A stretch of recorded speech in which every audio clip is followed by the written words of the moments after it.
Yo quiero comenzar, voy a comenzar y a terminar invocando a Paulo Freire, eh, porque estoy en Brasil y porque es un momento tan difícil de Brasil que yo creo que si Paulo Freire reviviera, estaría tan furioso y tan enojado con lo que está pasando aquí.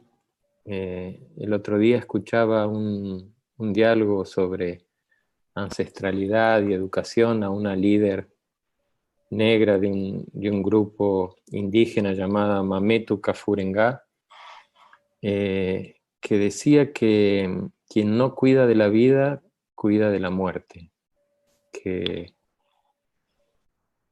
o cuidamos de la vida o cuidamos de la muerte. Y yo creo que hoy, desgraciadamente, Brasil está gobernada por gente que cuida de la muerte.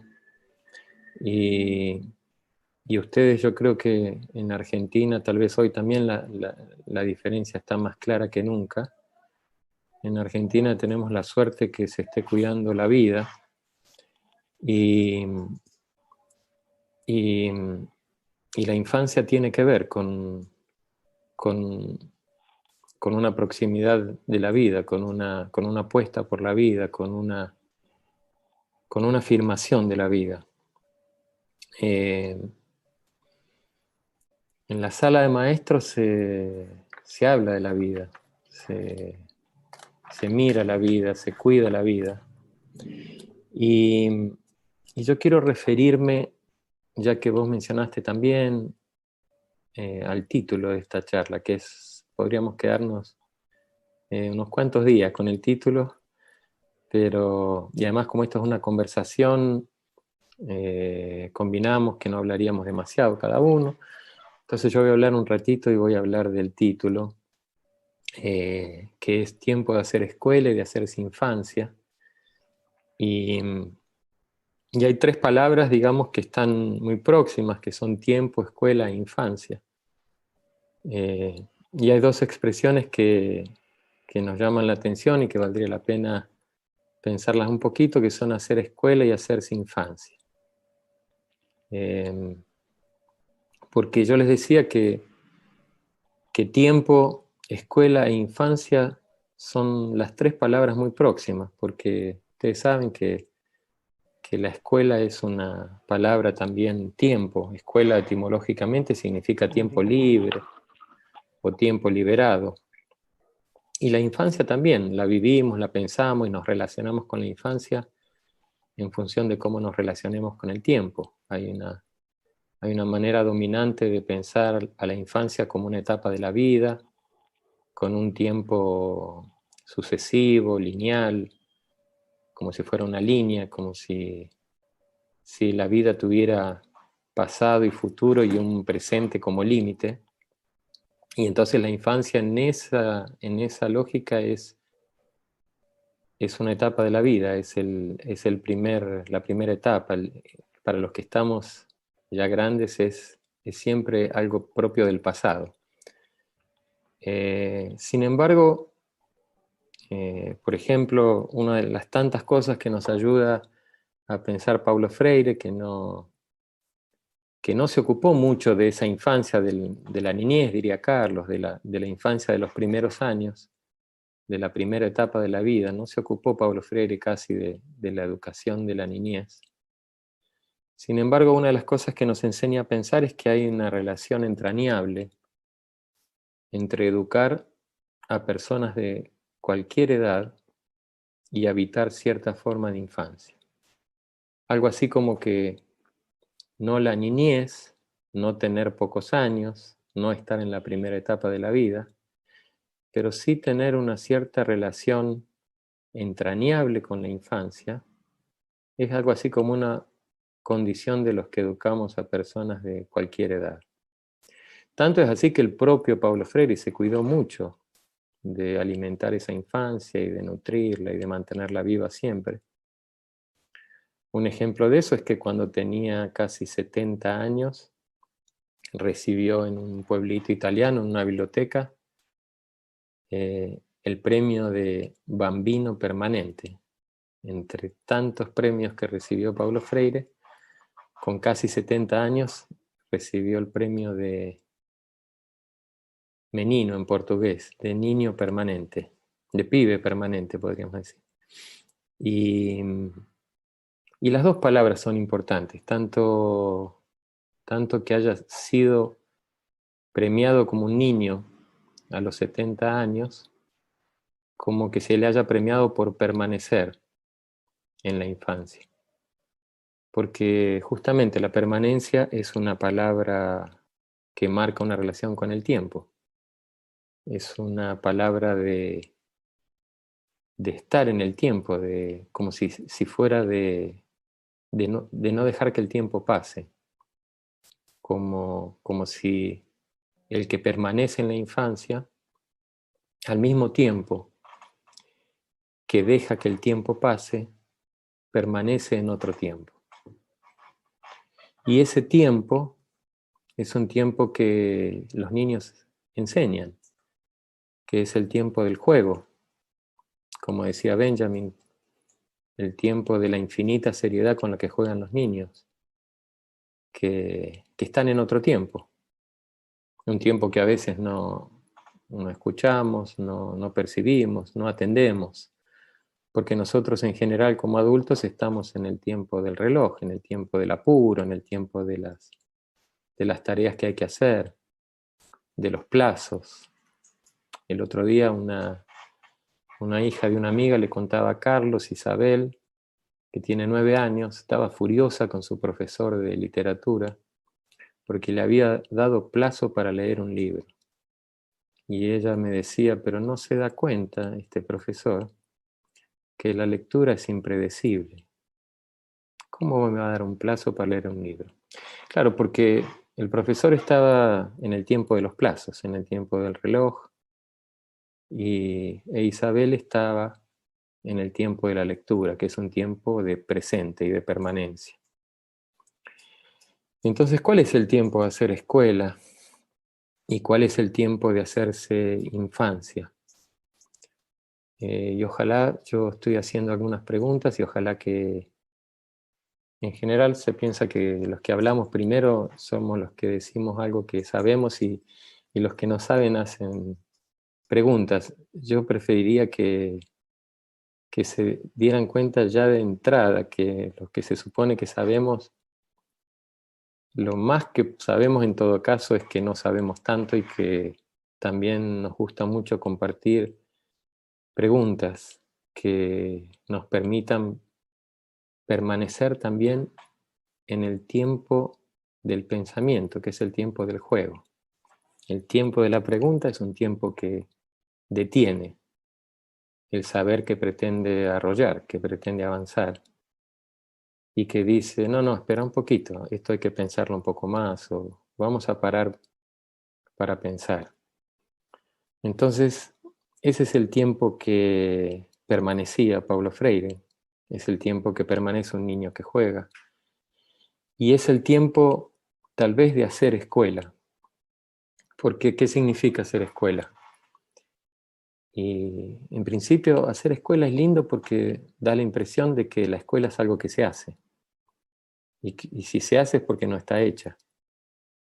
Y si no está hecha es porque siempre se puede hacer, y se puede hacer a cada vez, y se puede hacer de otra manera. Y entonces tal vez hacer escuela tenga que ver con algo de tiempo, con algo de habitar un cierto tiempo, o de generar condiciones para que se habite un cierto tiempo, o de detener un cierto ritmo con el que pasa el tiempo y habitar otro ritmo, vivir el tiempo de otra manera, o permitir que se pueda permanecer en el tiempo y que se pueda estar presente en el tiempo. La palabra presente es linda también, muy linda, porque un presente es algo que se da gratuitamente, que no se espera nada a cambio, que se ofrece. Y al mismo tiempo es el tiempo que se habita cuando se juega, cuando se piensa, cuando se pregunta, y no cuando se corre en el tiempo de los plazos. Porque en el tiempo del calendario y del reloj nunca hay presente, solo hay pasado y futuro, y el presente lo vamos postergando, lo vamos corriendo. Entonces tal vez hacer escuela, o hacerse maestra, o hacerse docente, tenga que ver con hacerse presente en ese doble sentido de ofrecerse sin más, porque sí, porque hay un mundo, en este momento aquí en Brasil, un mundo insoportable que hay que poner en cuestión, que hay que problematizar, que no hay que aceptar, que hay que ayudar a pensar, y también con la esperanza de que siempre el mundo puede ser de otra manera. Basta que nos juntemos, que nos hagamos presentes y que hagamos escuela, que estemos juntos para pensar ese mundo que queremos vivir. Isabel, la misma chica que me decía de lo insoportable del profesor que le daba plazo para leer, me decía que lo que más extrañaba de la escuela son los amigos. Y, y claro, porque la escuela, hacer escuela es también eso, es también hacerse presente para que los amigos se encuentren, para que, para que haya una comunidad de amigos y amigas que juntos piensen en ese mundo que se hace difícil vivir. Porque, porque la escuela también es eso, hacer escuela es también hacer comunidad. Es hacer comunidad de amigos, no en el sentido de personas que se cuentan secretos, sino en el sentido de amigos porque se preocupan por un mundo que comparten y les duele. Y, y vaya si duele hoy Brasil, vaya si duele el mundo que habitamos. Entonces hacer escuela es algo así como hacerse presente para que entre todos portemos juntos el dolor de vivir este mundo y también de ponerlo sobre la mesa para interrogarlo y para juntos ver qué otros mundos podemos habitar y de qué otras maneras podemos enfrentar este mundo. Yo les dije que no iba a hablar mucho y estoy viendo que el tiempo pasa. Hablo como cuánto más, como 5 minutos más o... ¿Ale? Sí, sí, estaba tratando de volver el micrófono. ¿Tenés todavía? Te quedan 5 minutos más para Buenísimo. pasarle el mate a Patri. Buenísimo. Buenísimo. Entonces, también es un tiempo en el que las cosas se ven muy claras. Estamos llenos de, de información, estamos llenos de presiones, pero las miserias del mundo, los horrores del sistema, del capital que vivimos, se ven mucho más claramente y eso ayuda a veces al menos a tener una percepción más amplia, más clara. Se ve más clara, más que nunca clara la distinción entre lo público y lo privado, entre los que cuidan la vida y los que cuidan la muerte. Uh-huh. También entre los que juegan el juego de la escuela, del hacer escuela con generosidad, con hospitalidad y con alegría, a pesar de los tiempos que vivimos. Me acuerdo también de Simón Rodríguez, de cómo la escuela tiene que ver con el tiempo libre, con lo que los latinos llamaban ocio, y cómo hacer negocio con la escuela es hacer una antiescuela, es negar lo que la escuela es, porque justamente el tiempo es lo más irrenunciable del hacer escuela, y justamente el negocio es negar el tiempo como condición de habitar una escuela para todos, una escuela igualitaria, una escuela generosa, una escuela atenta al mundo que vivimos afuera.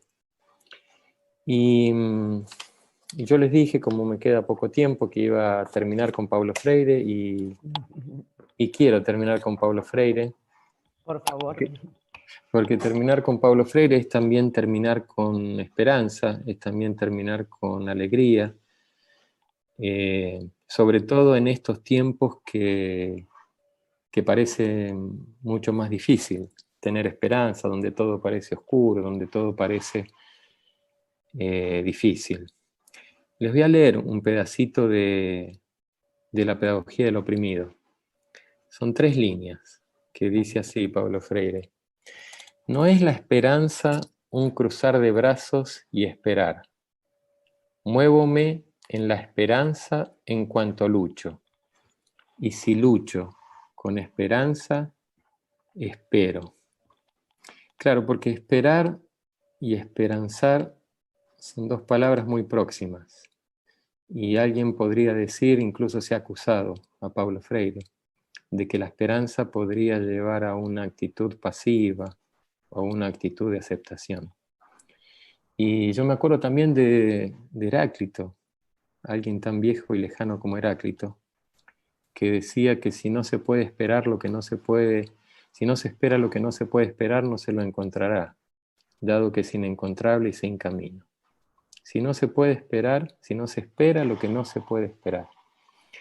Y eso yo creo que es tal vez lo que se me ocurre ofrecerles como presente en el doble sentido de regalo, de don y de presencia, de estar aquí de la manera que podemos estar, agradeciéndoles enormemente la invitación, la acogida, la generosidad y el mate, sobre todo el mate, que ese es el presente que quiero dejarles, porque claro, a veces se dice que la política tiene que ver con lo posible, con esperar lo que se puede esperar, y Heráclito y Paulo Freire nos enseñan que la política tiene que ver con lo imposible, con lo que parece que no se puede esperar, pero que de verdad es lo único que vale la pena luchar. Por eso dice Paulo Freire que también esa es la esperanza que vale la pena esperar. Y es así cuando vale la pena esperar. Cuando se lucha y cuando se espera con la esperanza de que el mundo, con nuestro compromiso, va a poder ser de otra manera. Y muchas gracias y escucho a las compañeras y las preguntas por venir.